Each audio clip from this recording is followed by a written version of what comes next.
Ah, já temos pessoas aqui, coisa boa!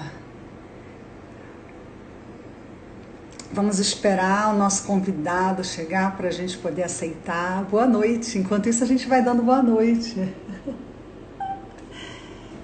Tô gostando de fazer? Obrigada, Vanessa. Obrigada, Sofia. Obrigada, filha. Oi, mãe. Vamos começar agora. Dr. Jefferson deve estar entrando, nosso convidado. Dr. Jefferson, ele é o procurador do Ministério Público do Trabalho. Já chegou. Agora eu vou aceitar. Vamos lá.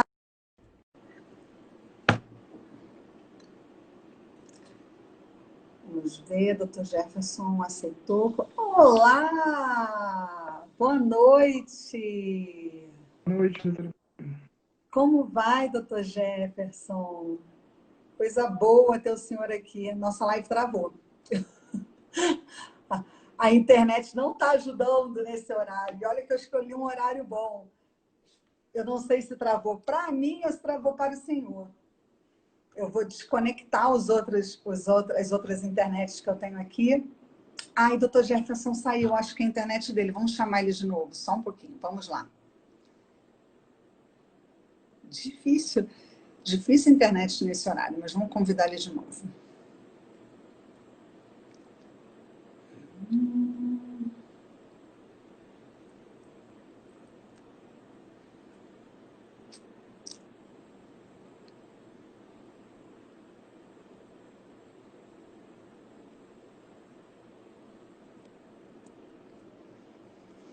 Enquanto o doutor Jefferson não entra, vamos falando aqui. Bom, para quem, acho que muitos já me conhecem, a gente não está com muita gente ainda, estamos com 22 pessoas, mas quando eu entrei primeiro tinham 28. Mas está começando agora, temos 22 pessoas, a minha assessora está lá de marketing, a Sofia, e ela está dizendo para mim, mamãe, tem 22. Ok. Eu sou a Priscila, eu sou advogada, atuo aqui em Friburgo, com bastante... Tudo bem, Tony? Com bastante questões relacionadas ao direito do trabalhador. Eu atuo especialmente nas relações de trabalho, de trabalhador. Deixa eu ver, eu estou falando com vocês, mas eu estou prestando atenção no Dr. Jefferson. Agora eu vou aceitar ele. Pronto. Agora foi. Eu não estava querendo falar muito, estava enchendo linguiça enquanto o Dr. Jefferson entrava, porque seria um desrespeito com ele. Agora Oi, foi, doutora. Dr. Agora Jefferson. foi, né? Tudo bem? Eu estava enchendo Tudo bom? linguiça aqui, porque eu não queria falar sem o senhor. Tudo Tudo bom? bem? Boa Boa noite a noite. todos e todas que nos assistem, né? Uma É, grande satisfação para nós estar aqui batendo um papo nessa noite aí fria de Friburgo. Mais uma noite. exatamente. Aqui onde eu estou, muito frio. Aqui em Muri, o termômetro vai lá embaixo. Aí um dos lugares mais frios da cidade. Sim, é É bem verdade. agradável, bem agradável. Bastante. Doutor Jefferson, me apresentei um pouquinho rapidamente, muitos já me conhecem aqui. Eu sou Priscila Corne, advogada, especialista em relações do trabalho. O nosso convidado hoje é o Dr. Jefferson. Eu vou deixar ele se apresentar para vocês, mas já adiantando que é uma pessoa muito bem-vinda aqui, especialmente para o nosso público que está nos assistindo. Dr. Jefferson, a palavra é sua. Agradeço primeiramente. Bom, obrigado, pela uma honra para nós estarmos aqui, né? Meu nome é Jefferson Rodrigues, sou procurador do Ministério Público do Trabalho em Nova Friburgo. Já vão para 3 anos aqui, vou fazer 10 anos de Ministério Público do Trabalho. E, enfim, é uma grande satisfação debater com os temas relativos à relação de trabalho, sobretudo nesse momento, né? Um momento dramático vivenciado pelo mundo e pelo país em especial, né? E com impacto muito grande na relação de trabalho, seja no que se refere ao ambiente do trabalho, seja no que se refere também ao desajuste social causado pela pandemia, né? E em especial pelo Covid-19. Então, doutor Jefferson, a gente sorteou um tema que ele precisou ser ajustado ante o decreto que foi suspenso aqui na nossa cidade, o decreto 591, que previa a retomada das atividades na data de ontem, né? Então, nós iríamos discutir de forma mais incisiva e mais focada na questão da retomada, visto que a princípio o decreto foi feito sem escutar toda a parte envolvida nessa engrenagem, né? E quando a gente fala toda a parte envolvida, a gente fala o cidadão. Então, nós não tivemos os nossos representantes lá debatendo, muito menos os especialistas. Considerando que a Defensoria Pública fez um trabalho muito bacana, e esse trabalho foi ouvido, né, pela Justiça Estadual e foi deferida uma tutela, suspendendo os efeitos do Decreto 591. Então, teoricamente, nós retomamos ao status que nós estávamos até a semana passada. Então, assim, eu fiz uns ajustes aqui na nossa temática e devido a esses ajustes, eu foquei um pouco mais de forma abrangente na questão da segurança do trabalhador. Tanto daquele trabalhador que exerce sua atividade ou vai passar novamente a exercer sua atividade dentro do estabelecimento, tá? Quando eu falo estabelecimento, eu falo aquele ponto ali, né? Comercial, onde ele trabalha, ou da indústria, ou do serviço, ou mesmo daquele trabalhador que faz o trabalho e que vai manter o trabalho em home office, ou através de uma outra modalidade dentro do próprio teletrabalho. Ou aquele trabalhador que vai ter a oportunidade de trabalhar em home office a partir da retomada, porque muitos ajustes serão feitos, e esses ajustes eles serão feitos conforme a necessidade. E quando eu falo necessidade, eu não falo só necessidade do empregador, a gente está falando de necessidade do empregador e necessidade do comércio, necessidade da indústria, necessidade do próprio trabalhador em relação ao que está sendo oferecido a ele, porque o trabalhador ele não pode também estar sujeito a condições erradas, né? E quando eu falo condições erradas, que eu não quero usar o termo técnico agora, para a gente poder abranger uma linguagem mais popular aqui, mas o termo técnico seria um local salubre, né? Um local que esteja adequado à segurança dele para essa retomada. Então, assim, a gente sabe que todos estão numa ansiedade muito grande em retomar suas atividades após o isolamento social, né? Até porque não é tão bom assim a gente misturar as tarefas de casa com as tarefas do trabalho. A gente teve que fazer uns ajustes aí. E a gente vai para a cozinha de vez em quando. Eu não sei como é que são os homens, mas as mulheres vão para a cozinha, vão cuidar dos filhos, vão lavar a casa. E a gente está tendo que agregar tudo isso. Isso tudo é muito intenso para a gente, é tudo muito novo, né? Porque tudo mudou de uma forma repentina. Então, assim, a gente surge uma intriga, e como muitos têm buscado o mundo afora de casa. A maioria das pessoas estão pugnando, estão pedindo, estão clamando para voltar às atividades. Mas as coisas não podem ser feitas assim, né? Elas precisam ser feitas ao seu modo e ao seu tempo. E aí eu vou deixar o senhor explanar um pouco a respeito dessa questão pelo seguinte: todo tempo de isolamento, ele está intimamente ligado à disciplina de cada grupo na sociedade. Quando a gente fala cada grupo, a gente fala bairro, município, estado, e a gente vai, né? Então, assim, o Brasil ele tem uma característica. O Brasil, ele tem um perfil de ser muito festeiro e pouco disciplinado em relação à saúde. E nós também temos algumas deficiências em relação à saúde. Uma das muitas deficiências é o próprio saneamento, o próprio fornecimento de água encanada, né? Então, assim, as pessoas não têm aquela autoconsciência, aquele autocuidado em relação à sua saúde, em relação à sua vida, em relação ao seu cuidado. Nada mais justo do que a pessoa se preparar e cuidar da sua saúde do que imputar somente a responsabilidade para terceiros responderem pela sua saúde, né? Então, é muito importante a gente trazer esse tema aqui, porque esse tema ele vai gerar um desmembramento muito grande a partir da semana que vem, caso realmente a retomada aconteça. E a gente espera que essa retomada seja feita de uma forma muito justa e coerente, com participação de técnicos, de médicos, infectologistas, de médicos com técnicos de segurança do trabalho, médicos que trabalham com a saúde ocupacional. Enfim, toda essa engrenagem precisa estar junta no momento de preparar a retomada desses trabalhadores, né? A gente vai ter que criar disciplinas agora. Então, assim, partindo da premissa que o retorno das atividades deve se dar de forma coordenada e com máxima segurança possível, respeitando todas as normas de segurança do trabalho, e considerando ainda que todos os estudos, recomendações, medidas provisórias, leis, projetos de leis, decreto, portaria, tudo isso vem deixando fazer uma confusão mental enorme nas nossas cabeças. Aí eu convidei o senhor para vir aqui, doutor Jefferson, para conversar com a gente, como representante do Ministério Público do Trabalho, para tecer alguns esclarecimentos e ajudar os nossos colegas de profissão, aos estudantes, aos gestores, mas especialmente aos trabalhadores. E quando eu falo trabalhadores, eu falo de uma forma geral, não abrangendo somente o setor do vestuário, que é o setor que a gente representa pelo sindicato, mas todos os setores de trabalhadores, porque eu acho que aqui nós temos bastante trabalhadores aqui linkados a gente. Esse vídeo vai ser veiculado depois no YouTube e eu pretendo atingir um número bem grande de trabalhador. Deixo a palavra com o senhor, Dr. Jefferson, para falar sobre o nosso tema aqui.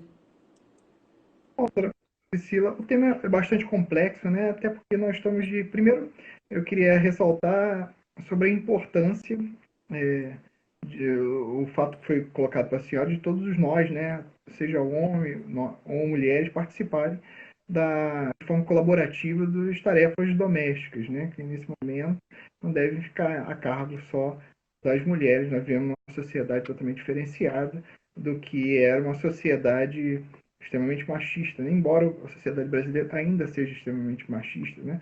Mas a gente tem que mudar essa cultura e mudar essa cultura com práticas efetivas de mudança de realidade. Enfim, nós vivemos hoje num momento, né, o país e o mundo, que congrega um risco biológico representado pela Covid-19, que é um vírus que a gente ainda não tem perfeito conhecimento em relação não só ao impacto, né? No primeiro momento, houve, né, no primeiro momento, uma ideia de que o vírus só atingiria pessoas mais idosas ou acometidas de determinadas doenças pré-existentes, mas há estudos também em relação ao impacto desse vírus, ou seja, as consequências até para a criança, né? Nos Estados Unidos já saiu um estudo a respeito disso. Então, a gente trata de um risco biológico em que a própria ciência ainda não tem o conhecimento a respeito da profundidade das consequências. Então, a melhor medida, nesse momento, e orientada inclusive pela Organização Mundial da Saúde, é o isolamento social. E por que o isolamento social? Porque o isolamento social ele vai ser responsável por uma desaceleração da taxa de contágio, que é algo extremamente rápido, né, no que se refere ao coronavírus. E se essa taxa de contágio ela se elevar de sobremaneira, nós teremos um colapso no sistema de saúde e também que vai impactar em várias outras atividades, inclusive na atividade econômica. Há um dilema falso criado entre isolamento social e impacto na atividade econômica, quando na realidade o grande problema hoje é o próprio vírus, né? O próprio coronavírus. Se hoje, e nós entendemos que essa medida, a ação da Defensoria foi uma ação acertada pelos números mostrados pelo município, nós temos aí 100% de capacidade dos leitos, né, de UTI utilizados. Então seria bastante temerário nesse momento pensar, e os técnicos mesmos já afirmaram que nós não chegamos nem ao ápice dessa pandemia. Nesse momento, quando a gente está chegando próximo, digamos assim, ao ápice da pandemia, a gente fazer um isolamento social que iria impactar evidentemente no sistema de saúde, né? E aí nós temos um drama de quem os médicos vão poder escolher nesse momento, considerando que não existem respiradores suficientes para toda a população, ou pelo menos para uma parte de segurança da população. Claro que para toda a população não haverá em nenhum país nesse momento. Mas, enfim, eu digo que é um falso dilema entre esse isolamento e a economia, porque o impacto de uma liberação agora, ou de um afrouxamento do isolamento social, seria necessariamente a elevação da taxa de contágio e, com isso, o número ascendente cada vez maior de mortes de cidadãos friburguenses brasileiros e que, enfim, isso ia impactar sobremaneira de qualquer forma na academia. Ninguém acha que hoje uma abertura vai levar a atividade econômica para o que era antes. Exatamente. E que não, que não vai. Hoje se fala em um novo, um novo amanhã, né? Na realidade, não se sabe como vai. Até os países que estavam fazendo afrouxamento social, permitindo afrouxamento social, e já em escala descendente de contaminação, tiveram que rapidamente fazer uma reavaliação, um retorno, por conta do retorno de contaminação da taxa de contágio. Então, eu acho que esse dilema, claro, a gente entende a situação dos empresários, que na realidade deveriam, principalmente os microempresários, pequenos empresários, médios empresários, deveriam, na nossa visão, ter uma assistência melhor por parte do governo federal, com empréstimos mais, claro, com balizas sociais, mas que atendessem nesse momento a situação por hoje vivenciada. O que não há, infelizmente, é essa política de tutela aí dos micros, pequenos e médios empresários, que acabam havendo, né, uma situação dramática de vendo seu negócio ir por água abaixo em poucos dias. Então, acabam sendo pressionados por essa situação uma falta de política efetiva do governo central, e acabam, por outro lado, se pressionando para um retorno, digamos assim, trabalhoado das condições de funcionamento, que irá impactar, se essa medida for tomada de forma assodada, como se vem desenhando, isso vai impactar de sobremaneira no sistema de saúde, e a gente não vai ter avanço nenhum no que se refere ao modelo econômico. Nós vamos impactar de qualquer forma no que tange aí a atividade econômica, ou que ela se paralisa por um isolamento social, ou ela vai se paralisar em decorrência da ascendência abrupta de morte que decorrerão da maior atividade, das maiores pessoas nas ruas, nas fábricas, nos pontos de ônibus, enfim, acelerando ainda mais a taxa de contaminação. Perfeito, doutora Jefferson. Assim, vamos falar de uma situação que é peculiar em Nova Friburgo. Vamos lá. O nosso setor da indústria do vestuário, eles se encontram, em algumas empresas se encontram com 50% do efetivo trabalhando para a produção de EPIs, né, de máscara. Então, assim, algumas empresas, eu não tenho um número exato, não são muitas, mas assim, as maiores empresas encontram-se trabalhando formalmente, né, com autorização, com aquela chancela da prefeitura, para poder produzir os equipamentos de proteção. Nessa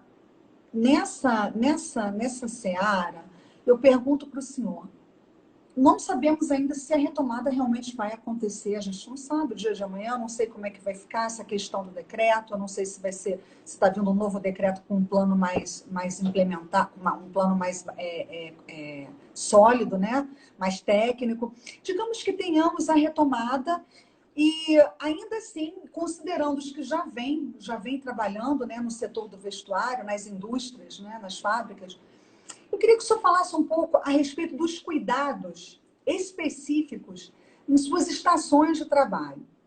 E aí eu vou falar dos cuidados mais específicos em relação ao estabelecimento, à indústria, né? Não vamos deixar o home office no momento de fora. Vamos falar em relação à indústria. Os trabalhos, os cuidados que o empregador deve ter, e os cuidados que o empregado também tem que ter.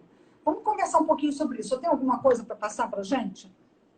Sim, eu preciso falar primeiro um pouquinho sobre essa questão das indústrias, da conversão produtiva observada aqui em Friburgo, algumas empresas que se habilitaram, né, à produção de EPIs, itens anti-Covid e também máscaras sociais. Na realidade, isso aí foi um projeto, né, foi uma articulação feita pelo próprio Ministério Público do Trabalho, com a presença dos outros MPs, no sentido de observando, sobretudo, a realidade do mundo e do país quanto à ausência de equipamentos de segurança e a oportunidade que se teria para fazer essa conversão produtiva que vem sendo estimulada como política pública no mundo todo, né? A General Motors nos Estados Unidos estava produzindo respiradores, E aqui, infelizmente, por falta, por ausência de uma política central de estímulo à conversão produtiva, nós acabamos articulando aqui com o município, inicialmente com os sindicatos representativos patronal, no sentido de algumas empresas se habilitarem a produzir esses itens EPIs e esses itens anti-Covid, inclusive máscaras aí que são utilizadas pela população.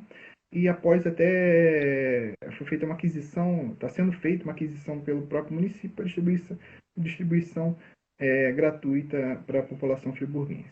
Enfim, aqui essa conversão produtiva ela acaba aí tratando de uma ponderação de interesses, né? Você coloca mais gente para trabalhar, por um lado, e efetivamente você aumenta o risco em relação aos trabalhadores, maior volume de trabalho na rua, mas nesse momento, na ponderação de interesses, é mais interessante para a sociedade você ter itens de segurança que são notoriamente escassos, né, no país e no mundo, e além de você ter uma possibilidade de encontrar uma saída para esses empresários e a manutenção dos postos de trabalho por outro ponto. Mas é claro, todas essas medidas, seja a conversão produtiva, seja eventual retorno ao trabalho agora ou daqui a algum tempo, ou que haja um planejamento, ele tem que ser observado com muita cautela, porque nós temos um risco biológico representado pelo Covid-19.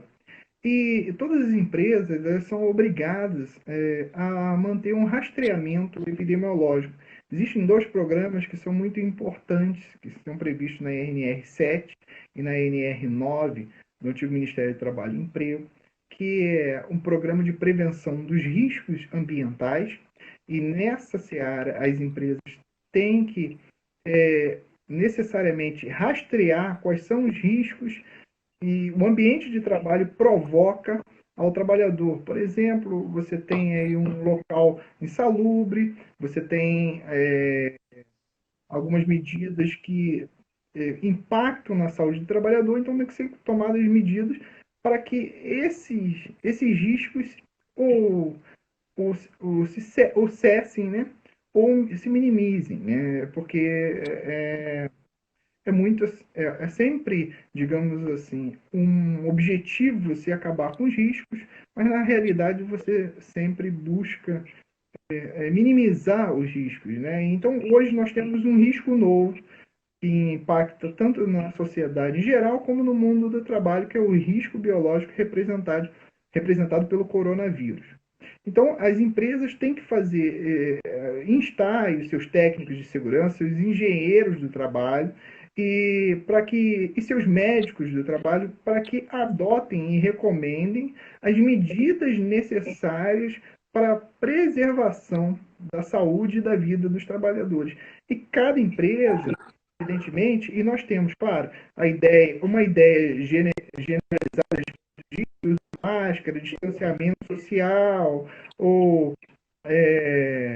distanciamento de máquinas, né, divisão logística, mas cada empresa tem uma realidade peculiar e dentro daquela realidade peculiar eles têm que fazer um planejamento de saúde e segurança e adoção de medidas e principalmente medidas coletivas, né? Não dá para colocar todos a solução na mão do trabalhador no sentido de que eu forneço um EPI e está tudo resolvido. Não, você tem que primeiro, existe uma escala de solução de problemas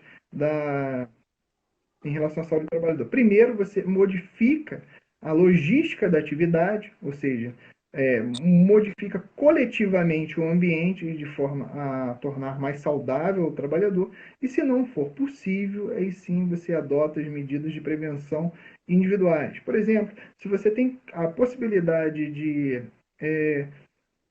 colocar um distanciamento por intermédio de um acrílico, por outro lado, você não precisaria efetivamente das máscaras. Ou então, mas isso, claro, um profissional de saúde e segurança do trabalho, de acordo com a realidade daquele ambiente, é o que vai apontar as medidas e as soluções mais adequadas de acordo com o setor econômico, de acordo com a atividade.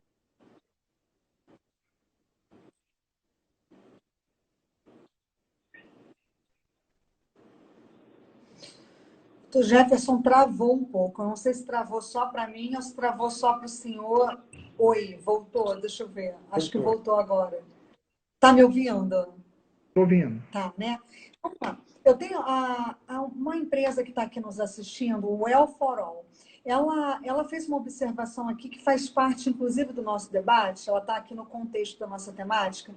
Ela fala ela diz que a maior barreira para a segurança do trabalho depende também do comportamento do ser humano. Isso é uma das minhas falas aqui, e eu venho dizendo o seguinte: o poder da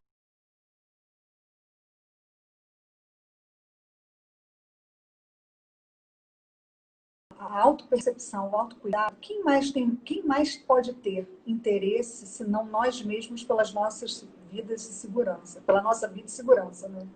Então, assim,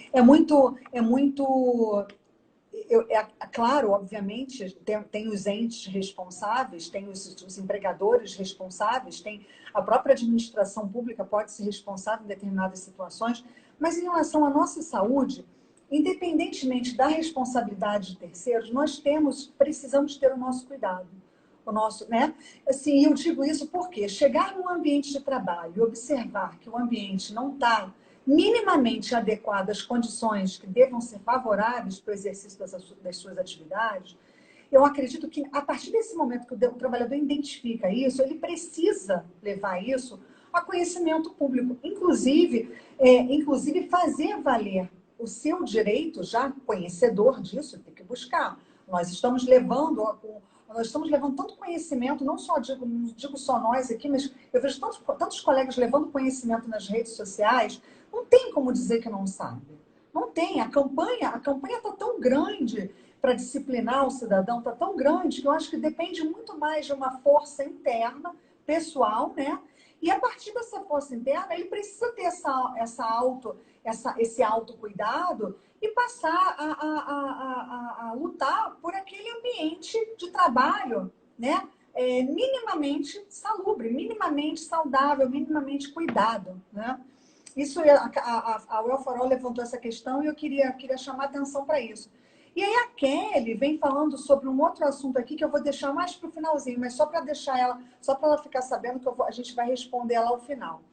Mas, doutor Jefferson, segundo o diretor-geral da Organização Mundial de Saúde, Tedros Adhanom, testar, testar e testar, ele diz, deve ser um mantra na estratégia do combate ao coronavírus. A testagem é, inclusive, um pedido de prioridade da OMS para as agências nacionais de saúde. Os testes são a base do trabalho do detetive de saúde pública para impedir uma epidemia ainda maior. Então, eu pergunto, qual a sua opinião pessoal e, se possível, fale também qual é a opinião do Ministério Público do Trabalho a respeito da testagem, tá? Especialmente em relação ao uso de termômetro. Eu não vou entrar nos casos mais complexos, porque não adianta a gente discutir, porque nós não somos especialistas no assunto. Mas eu acho que a testagem em relação ao termômetro, ao uso do termômetro, de repente pode esclarecer um pouco o nosso público aqui. Isso é uma das perguntas que a gente vai recebendo diariamente. Vou poder usar o termômetro, fazer o uso do termômetro na entrada do trabalho, na entrada da loja? O próprio trabalhador faz essa indagação em relação ao uso do termômetro, como forma de testagem. Fala um pouquinho para a gente, qual a sua opinião sobre isso, doutor Jefferson? Bom, doutora Bessel, é difícil uma opinião técnica a respeito desse assunto, né? A gente está lidando com uma questão política de tutela da saúde do trabalhador, mas por outro lado que tem um embasamento técnico a respeito. A testagem ela tem como objetivo, né, fazer uma aferição, analisar métricas no que se refere ao contágio da população e, enfim, determinar talvez um isolamento maior ou menor ou algumas medidas restritivas no que se refere a ao isolamento social ou à flexibilização desse isolamento. Infelizmente, a gente está, como o país está muito aquém das testagens, né? É necessário,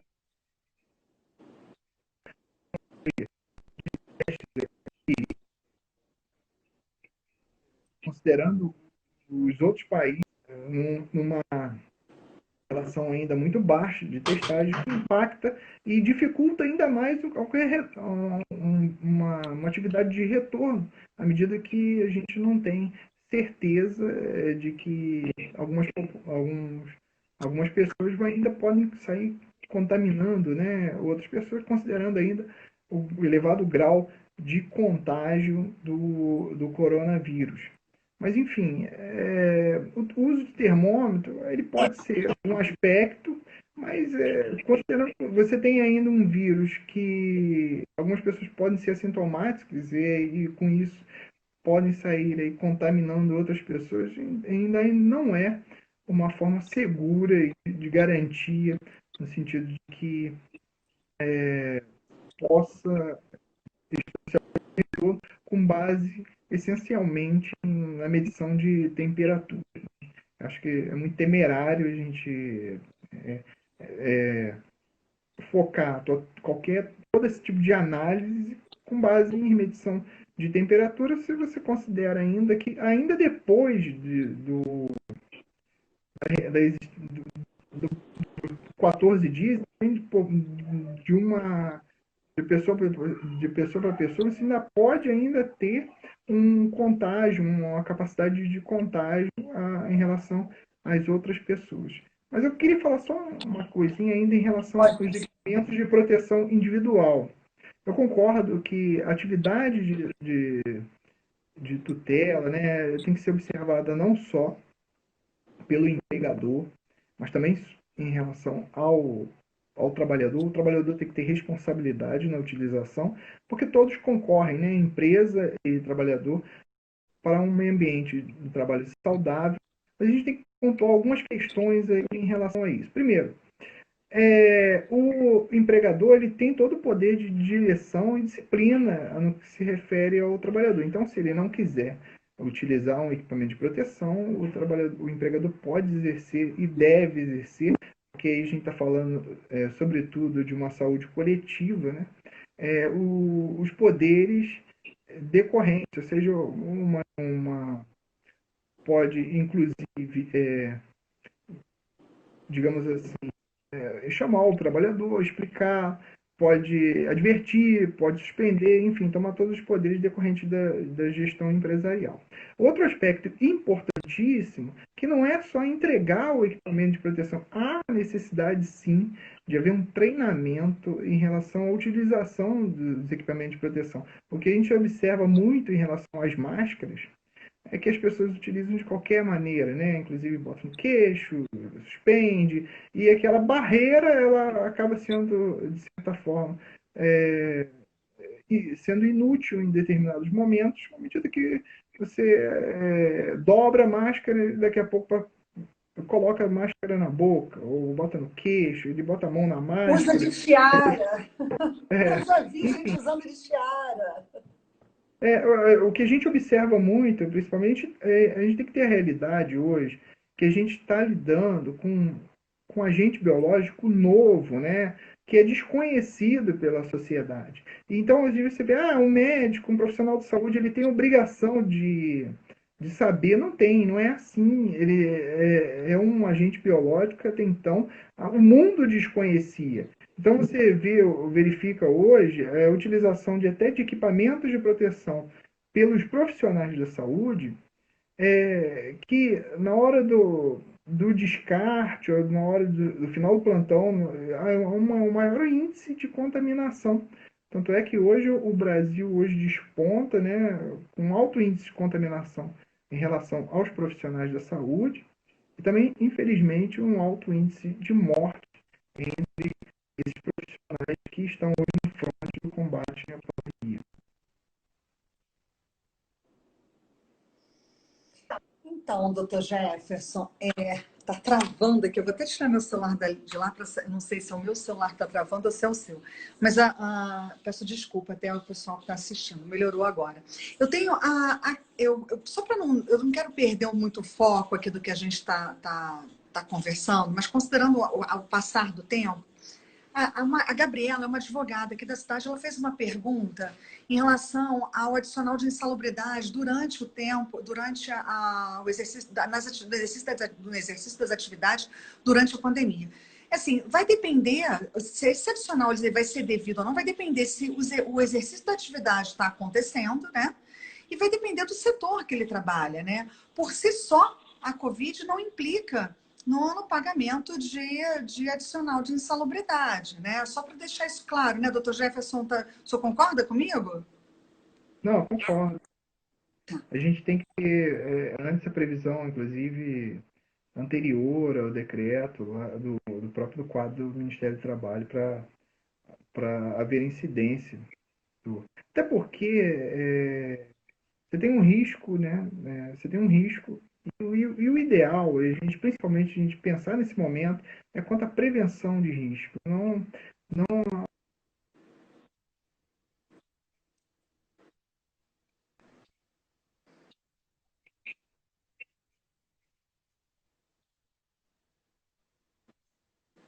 nada exposto pelos trabalhadores. Se expõe. E por, e por falar em risco, vamos conversar aqui, doutor Jefferson, a respeito das pessoas que fazem parte do grupo de risco. Nós temos aqui pessoas com idade igual ou superior a 60 anos, gestantes, lactantes, dependendo do setor, gestante e lactante também é considerado do grupo de risco, né? Pessoas com obesidade mórbida, pessoas imunodeprimidas, com doenças renais crônicas em estado avançado.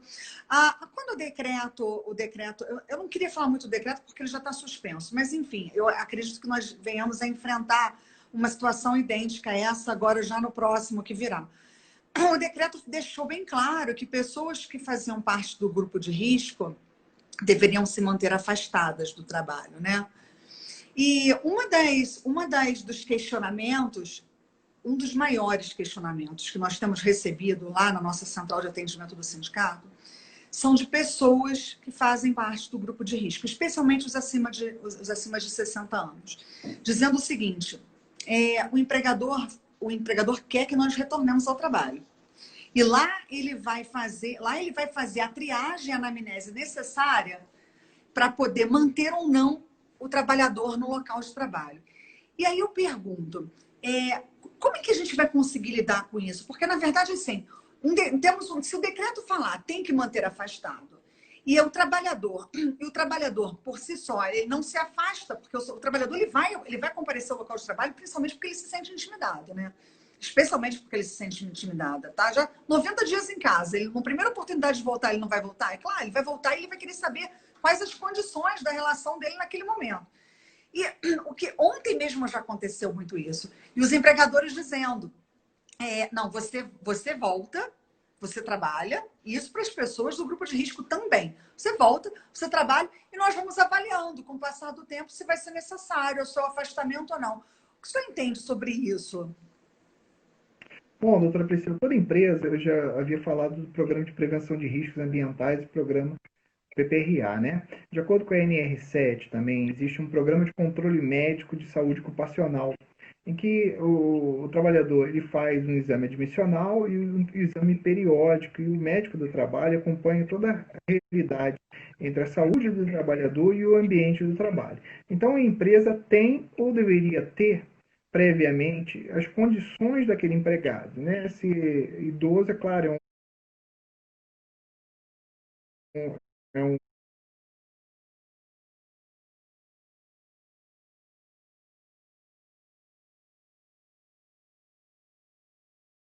é um fato objetivo, mas se ele é portador de alguma comorbidade, alguma doença pré-existente, que pode ser agravada em relação ao risco da exposição ao agente biológico Covid-19.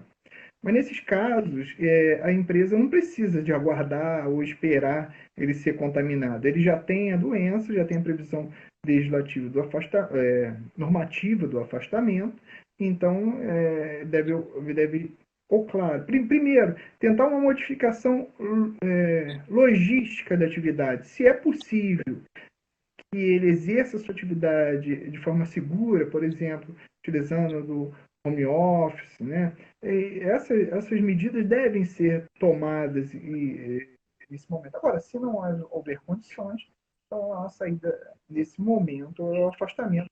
Até porque se você expõe, você tem uma atividade de risco alto, exposição, você sabe que o trabalhador tem uma doença pré-existente, que em razão disso a possibilidade de vir a óbito é muito grande, então há uma elevação do risco ao trabalhador, consciente do empregador, ou deveria estar consciente, considerando a obrigação do rastreamento epidemiológico, né, o rastreamento do programa de controle médico ocupacional e fazer esse afastamento. Agora, também os sindicatos devem adotar medidas nesse sentido, inclusive ajuizando ações contra as empresas que mantêm trabalhadores com esse tipo de comorbidade, com risco, com exposição de risco e elevação em grau máximo, né, do risco em razão de estar em categoria mais vulnerável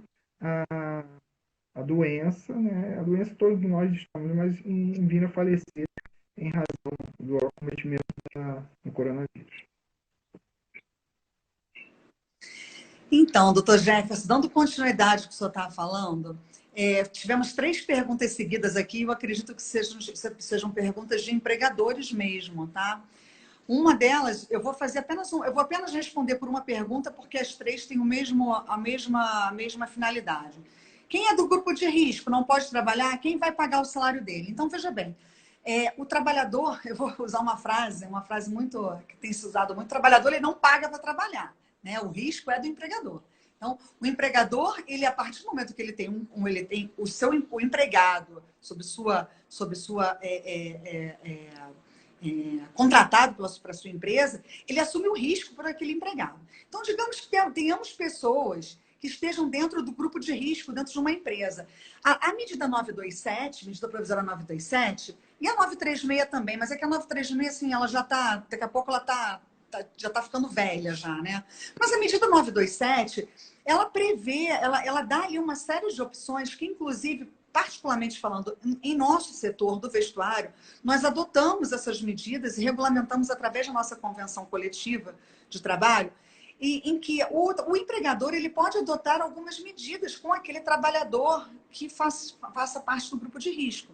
Uma delas pode ser as férias individuais daquele trabalhador. Você pode adotar, se o setor permitir, né, se você tiver como adequar, mas o próprio trabalho em home office. Você pode adotar o banco de horas. Então, assim, você tem o empregador tem um risco, ele assume o risco sobre aquele empregado.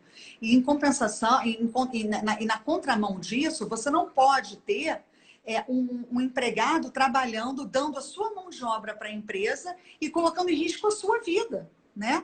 Então, a gente precisa ter esse olhar, essa segurança, porque os trabalhadores eles estão levando essas notícias para os sindicatos e os sindicatos estão tomando providências sim. Tá? Estamos notificando. Hoje mesmo recebemos uma ligação no sindicato perguntando com base em que nós podemos notificar.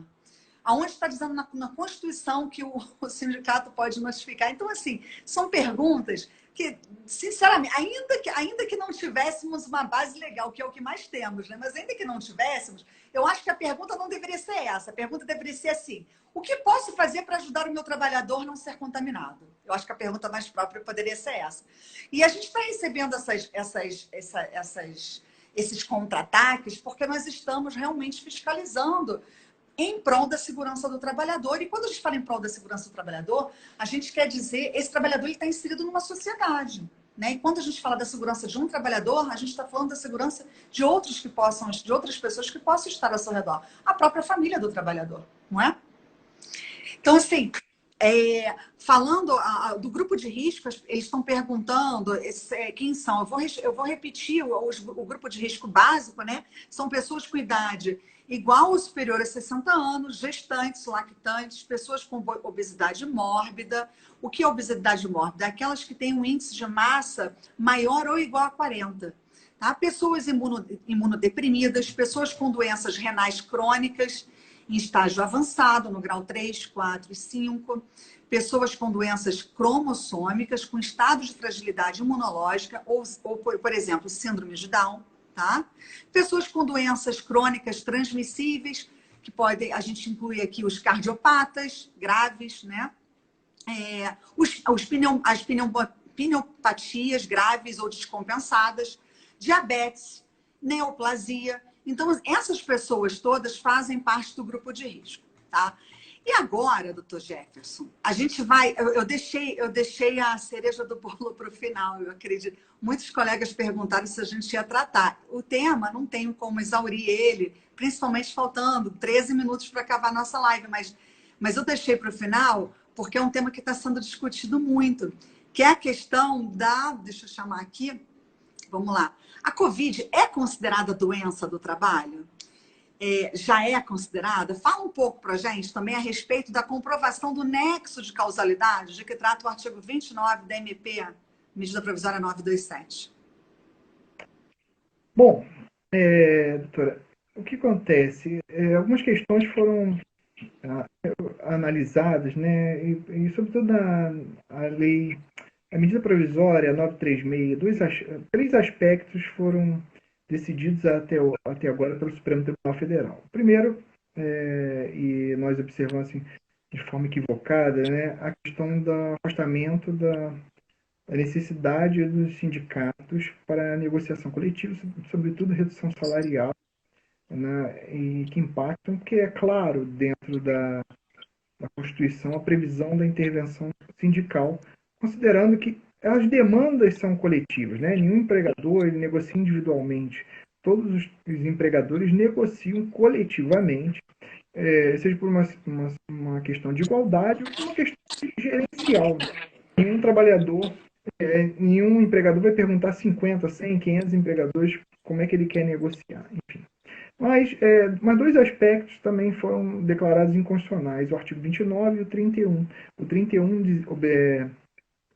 tirava a obrigação da fiscalização do trabalho, né, no sentido de autuar as empresas que estariam descumprindo a legislação trabalhista, e fez muito bem o Supremo nisso, porque a gente vive numa situação hoje de risco a direitos, né?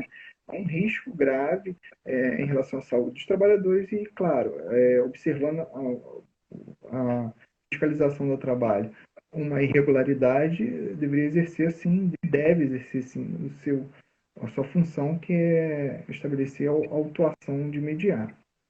E outro aspecto, que é o artigo 29 também, que houve uma decisão contrária ao previsto na medida provisória 936, porque a medida provisória 936 ela dizia o seguinte: nos casos de contaminação pelo Covid-19, não são considerados doença ocupacional, exceto se provado o nexo causal. Então, ele invertiu o ângulo da prova, o artigo 29, imputando ao trabalhador a responsabilidade de provar que ele se adoecer, ou, no caso da família, até se houve a morte pela contaminação do Covid. Olha que isso talvez seja o pior dentro dessa medida provisória, porque como é que você vai fazer o nexo causalidade? Você vai chamar o vírus para depor em juízo, ó, senhor vírus, depoimento, quando que o senhor entrou no trabalhador? Isso não é razoável, e fez muito bem o Supremo em suspender esse artigo. E fica evidente, se você colocar o trabalhador em uma situação de risco, imagina um trabalhador hoje de supermercado que está aí sujeito à contaminação. Imagina um trabalhador que atua numa UPA da vida, ou no hospital. Se ele pegou Covid, presume-se, pelo risco da atividade, que impôs aquela situação, que efetivamente a contaminação se decorreu em razão do trabalho. E é isso, enfim, nesse sentido, a doença ocupacional decorrente do Covid se reconhece como uma doença do trabalho, com todas as consequências legislativas daí que decorrem, né? Então, enfim, respondendo objetivamente, os casos de contaminação eles são considerados, dos trabalhadores que estão expostos a risco, eles são considerados doenças ocupacionais aí, nesse caso, o empregador é que deve provar o rompimento do nexo. Como é importante, olha como é importante a participação de todos os profissionais, os técnicos, no momento da retomada. Os representantes das classes, os representantes de setores, os médicos, infectologistas, médicos de saúde ocupacional, técnicos de segurança do trabalho, Ministério Público. Olha como é importante chamar todos os representantes, todos os especialistas para fazerem um plano de retomada. Eu, antes de fazer de preparar o assunto para essa live, eu comecei a estudar a respeito dos planos de retomada que foram feitos na Europa. E por que na Europa? Ah, mas a Europa, Priscila, não se compara com o Brasil. Não é isso. A Europa passou por isso primeiro. Então, ela acaba servindo de exemplo, sim. Claro, tem que servir de exemplo. A gente tem que pegar os bons exemplos, ainda que os bons exemplos tenham sofrido até mais do que nós. E esperamos que não venhamos atingir os índices tão grandes como outros países atingiram. Se bem que a gente já está nesse caminho. Mas eu fui buscar estudo nesses planos de retomada em países da Europa, como, por exemplo, a Alemanha. A Alemanha ela colocou como sendo imprescindível a questão da testagem. É o primeiro ponto que ela bate no plano de retomada é a testagem. Tem que testar, testar e testar, como diz o próprio presidente da OMS. Mas, enfim, eu vi a questão na Itália, por exemplo, também teve participação de todos os profissionais que devem estar envolvidos nesse processo de retomada. O que eu achei assim, curioso é que quando o nosso presidente se pronunciou a respeito da retomada de alguns setores como salão, de beleza e tal, eu estava vendo que na Itália, que foi assim, um dos maiores exemplos que nós temos, né, para a Covid, na Itália, o último setor a voltar no plano de retomada foi salão de beleza. É contrassenso, né? E eles têm um porquê. Eu fui buscar a explicação, eles têm um porquê. Porque, claro, o índice de contaminação dentro de um salão de beleza, onde você não tem as mínimas condições, né? As condições adequadas para se esterilizar, por exemplo, um alicate de unha, uma tesoura, seja o que for, é claro que ali você tem um condutor, né? Um condutor imediato do vírus. Então assim, eu acho que o Brasil, especialmente, e agora vamos falar do Brasil, mas vamos falar dos municípios, porque os municípios estão regimentando esses planos de retomada. Os municípios precisam buscar auxílio com profissionais técnicos e se espelhar em outros planos de retomadas. Temos muitos modelos. Nós temos tantos modelos aí bons para serem usados, que estão disponíveis para serem usados, para poder colocar chamar a ordem na sociedade, né? Porque nós precisamos da ordem também. A gente está falando de vidas, mas a gente está falando de ordem também. É imprescindível que a gente tenha as devidas as aplicações normativas de forma correta para a retomada da pandemia, né? A retomada das atividades. Mas assim, o doutor Jefferson, eu estou vendo que a gente está falando sobre isso. E eu estou vendo que duas pessoas já perguntaram a respeito da suspensão. Eu vou pedir quem fez a pergunta sobre suspensão e sobre redução de contrato, eu vou pedir para enviar para o direct, que eu respondo depois, porque, na verdade, o nosso tema aqui está mais restrito à questão da segurança, na retomada do trabalho, já na manutenção de quem está trabalhando. Porque essa questão da suspensão é um tema complexo e dá muito debate. Não tem como a gente tratar desse tema aqui agora. Demandaria uma nova live, né? Então, assim, eu acho que é muito importante essa conversa. Se eu pudesse, eu tentei, tá? Eu juro que nos falta ferramentas e, às vezes, até pontes, até conhecimento mesmo, assim, influência para poder trazer pessoas mais especialistas da medicina para conversar. Eu vou trazer um médico essa semana, não sei se conseguiremos fazer ao vivo, mas um médico... ele é um médico que já trabalhou aqui no setor, aqui em Friburgo, do vestuário, já trabalhou com o setor, e ele é especialista em saúde ocupacional. Inclusive, o currículo dele é um currículo muito bom em relação às especialidades dele para essa questão de epidemiologia. Então, assim, eu queria, o doutor Jefferson, agradecer imensamente. Foi um papo muito gostoso. Uma pena que seja tão rápido, porque passa tão rápido, né? E assim, eu quero poder deixar aqui um abraço a todos e dizer que eu vou fazer, acho que eu vou convidá-lo para mais conversas, porque os assuntos não se esgotam. O doutor Luiz Guilherme Borim está dando parabéns, ele é a minha próxima vítima nessa semana, tá? Eu já falei para ele. Ele perguntou para mim ontem se eu estou querendo virar blogueira. Não, eu não quero, eu não estou ganhando nada para isso. Eu só quero ajudar com o transporte da informação, porque é muito bom a gente poder compartilhar informação, e essa informação saudável, né? Eu não quero, a gente não quer aqui, sabe, vir aqui para a mídia para poder apontar o dedo para ninguém. Não, a gente quer sustentar coisas boas para ajudar na disciplina do cidadão. O cidadão precisa disciplinar. O brasileiro, especialmente o carioca, é um povo muito indisciplinado, sabe? É tudo muito no oba-oba. E isso favorece negativamente para a proliferação do vírus, sem sombra de dúvida, né?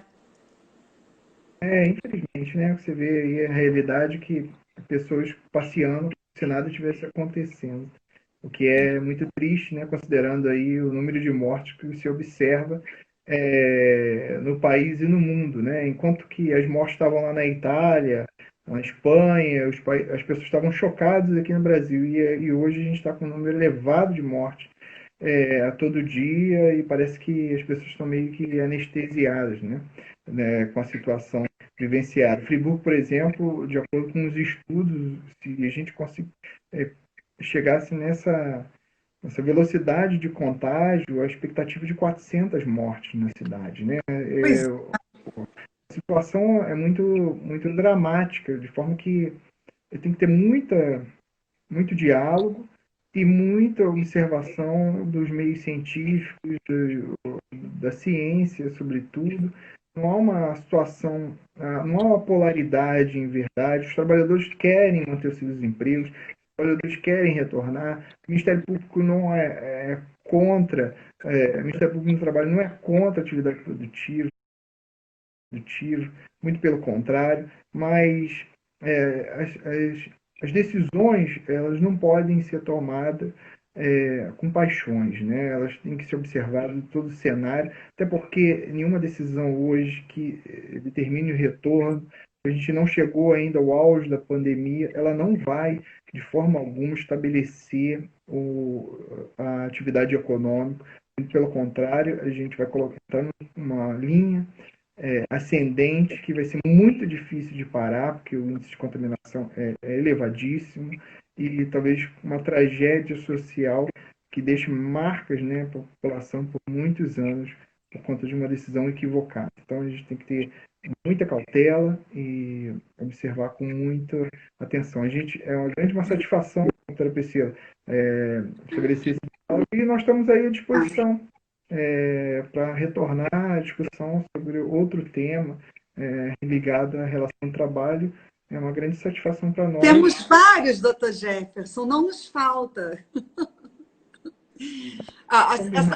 A Covid revolucionou o mundo da justiça do trabalho. Um ponto bom a gente precisa reconhecer, né? Ela estava lá caidinha, estavam querendo enterrar nossa justiça do trabalho, né? Ela, olha aí, surpreendendo, né? Na realidade, como se acabar com a justiça do trabalho acabaria com os conflitos trabalhistas, né? Imagina. É algo assim irreal. Irreal. Pensar. Enfim. Olha, como eu estou como anfitriã do vídeo, ele vai contando aqui, ele vai fazendo uma contagem regressiva, dizendo que está faltando 1 minuto e 45. Eu só queria aproveitar 10 segundinhos para chamar a atenção que esse debate todo, ele não pode ser considerado um debate definitivo. Aliás, nenhum debate em relação a essas questões que durante a Covid vai ser um debate definitivo, porque ela se encontra instalada no mundo inteiro, né? Então, assim, como não há ainda uma vacina, um tratamento eficaz que combata isso, tudo muda naturalmente todo dia nós temos uma notícia nova que pode mudar, que vai fazer evoluir, e os números podem mudar. Então, assim, todo o nosso debate, ele é um debate momentâneo. Hoje, por exemplo, esse debate está sendo feito e hoje o Brasil se tornou, no sábado passado, o 4º país no mundo em índice de contaminação e morte pela Covid-19. São 532 mil contaminados hoje, com 30.152 mortes até as 4 horas da tarde. Então, assim, só para chamar a consciência das pessoas, porque nós estamos falando de vidas, né? muito mais que isso, a gente está tentando disciplinar as pessoas para que mantenham suas vidas, seus cuidados, né? Muito obrigada, doutor Jefferson. Fico feliz, quero agradecer a todos, quero agradecer ao Ministério Público do Trabalho pelo excelente trabalho que está sendo feito aqui em Friburgo. Quero agradecer a minha equipe de trabalho, que também está fazendo um excelente trabalho. Estamos realmente conseguindo atingir aquilo que a gente se presta a fazer, que é um trabalho digno e limpo em prol do trabalhador e em prol de toda a sociedade. Agradeço. Muito obrigada. Muito obrigado, nós que agradecemos. Cuidem-se, né? Tá bom, Cuidem-se, obrigada. Cuidem-se. Tá acabando agora. Agora vai 5 segundinhos. Um grande abraço. Eu vou salvar essa live e depois eu mando para o senhor, tá bom? Um abraço. Tchau, tchau.